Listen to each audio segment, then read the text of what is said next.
Hello again everyone, hope you're all well. Today I wanted to talk to you about this, the Zx81. This isn't going to be an in-depth look at it, it's more of my personal history with the Zx81 because as far as I can remember back, this is the earliest computer I ever remember seeing, using, because my dad, he always tells me he bought these from Smith's. And it was his computer where he learned to do coding on. So obviously I remember watching him do that. Sadly, this isn't the original one and the original box. That got lost a very, very long time ago. But two things I do have are StarQuest the game and Avenger.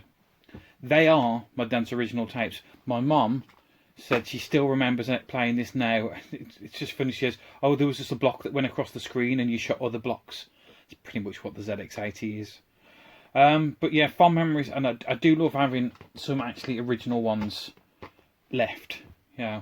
Sadly, I cannot get this one to load, although I've had other ways of playing it. This one will load, and I will still load tapes. It's as fiddly as it is, and as much of a pain as it is to actually load a tape game on this. If you've ever experienced it, it's so sensitive to sound. If you use a different tape player, it can mess it all up, different cables, all the rest of it.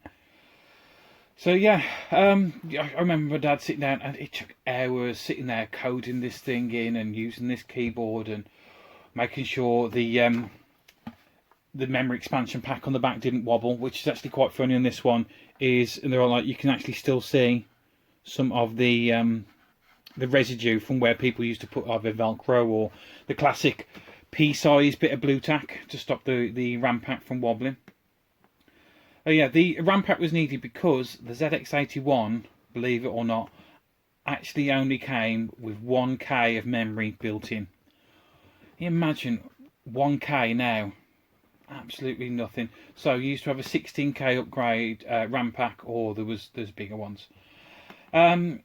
But yeah, he used to sit there, he used to code in it, eventually put this game in, and then I was just sitting there watching just little lines going across the screen, but we were so proud of that. This computer is actually what got a lot of people into coding, into computers. It was priced for under £100. And the idea was to literally just give everyone out there a computer in their home to use. It was a successor to the ZX80, which again was more of a hobbyist computer. I think this one was the first true Spectrum computer that was in everyone's homes, and obviously we all know the Sinclair Spectrum, the next one, and so on. So yeah, if you can tell this one, there's actually nothing inside this. This is just an empty shell, and in a bit I'll explain to you why this is just an empty shell.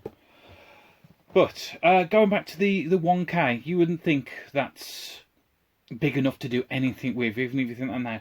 But there were some amazing games built just to run on 1K. And I think the most well-known one, because as a coding feat, this is genuinely amazing. It's a simple game. It's 1K chess. And what's amazing about this is a 1K chess game which has a computer opponent. Yeah, just genius to code this. It really was. It's a really, really good chess game, to be honest. I mean, granted, it's really small up in the corner of the screen, but it gets the most out of just 1K. And then obviously there was other 1K games, like this one's got little compilations on, and 1K Breakouts. I mean, it was good things about these that they used like the actual symbols and characters and stuff from the keyboard, which obviously saves a lot of space. I mean, I'm not a coder myself. I could not even imagine doing something like this. But yeah, there was a lot of 1K games out there if you didn't have the expansion pack. And going down to the 1K route again, is there are still games being made for this today. And even 1K games being made for this today, which I actually have a physical copy of this one, 1K ZX81 by Chronosoft. And I understand it's got Tetris on it, and it's got Frogger on it, and it is an incredibly playable version of Tetris on this. It really is. I love that all of them are like the the blocks with the L in the corner, which actually just looks like shadowing and shading on the bricks. It plays really well. I mean, everything on the ZX81, I can't say everything, because there are some that do have sound now. But these don't have sound, but they do what they say they do. That's a really good version of Frogger as well. Not the best one though, because there was one of my favourite versions of Frogger. It was actually made by Sega. Very, very playable version on the ZX81. Now, we can't talk about the ZX81 without mentioning these two games. Because one actually started a whole genre, the survival horror genre. And that is 3D Monster Maze with good old Rex. If you've never played this game before, just give it a go. Forget that it's a really old system. Forget that it's probably going to be difficult to load and all the rest of it, but give it a go. If you get it on an emulator or something like that, when he's chasing, because there's text across the bottom, because obviously there's no sound, but it always says like, oh, Rex has seen you, Rex is following you, Rex is hunting you. And then when he does finally jump out and you see him getting closer and closer to you, it's really good. And when you get to the end, it's a sense of achievement when you have. I mean, all it does is start the next level again, but very, very good game. And similarly, Mazogs. These two to me are like the main games. If you're going to play a ZX81, play these two. Amazing games. This is sort of like you go around a maze and you've got to pick up swords and get the monsters, pick up the treasure, and then make your way back. And for what it is, it's good. They did do a version on the Spectrum as well, but I think this one, just for the way it plays a lot better. So that's them two. They even had a go on the ZX81 3D games. This is a little bit complex. I've never really got on with this game because you have to sort out all the gears and everything else, and you seem to get up. You don't really get a sense of speed until you're going too fast and you've hit something. But people coding 3D games onto the ZX81. I mean, just what people did with this machine is amazing. So that's the ZX81. But that's not the end of it. I said that this is empty because I'm going to get rid of these a minute, get a bit of space. There are new ways to enjoy the ZX81, and that is what I've done. Is you can use different keyboards. I mean, my personal favourite was this one. It's the Fuller keyboard.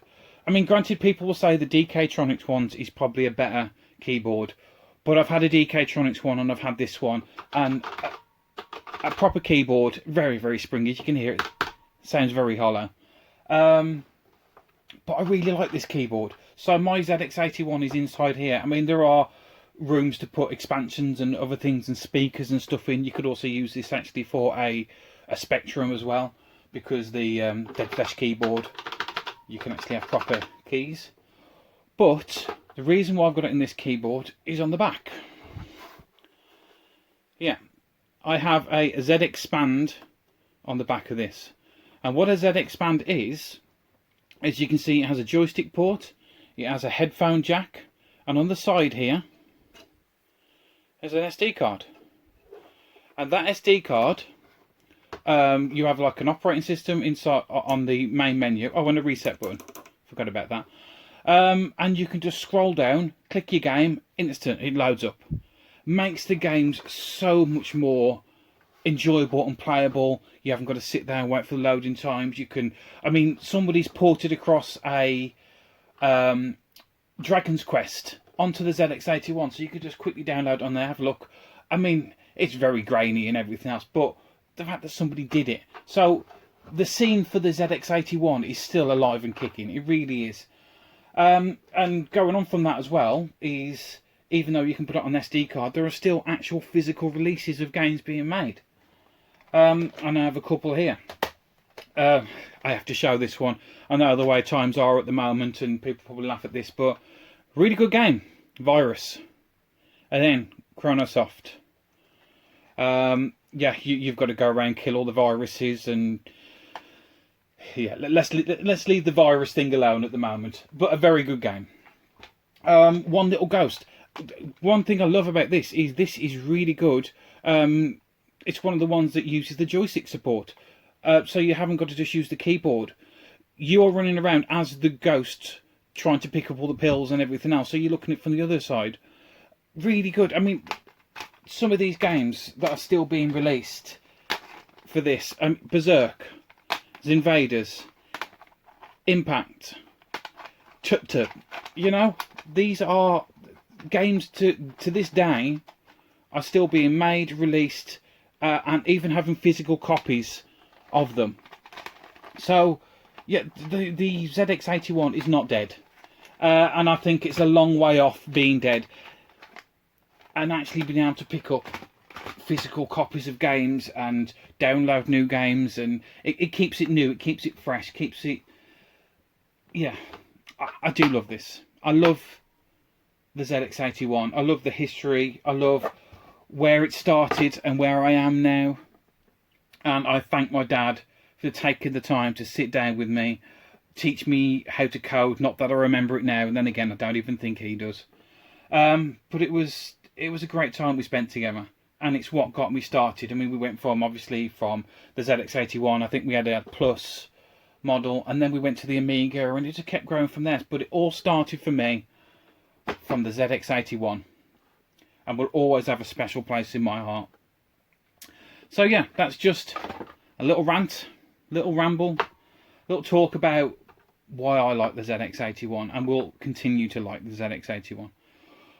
What was your first computer? What's your first memory? What's your first experience? Did you ever do any coding on this? And what's your experience of using this membrane keyboard? Yeah, it's awful.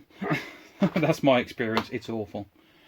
So, yeah, thanks for watching, and stay safe.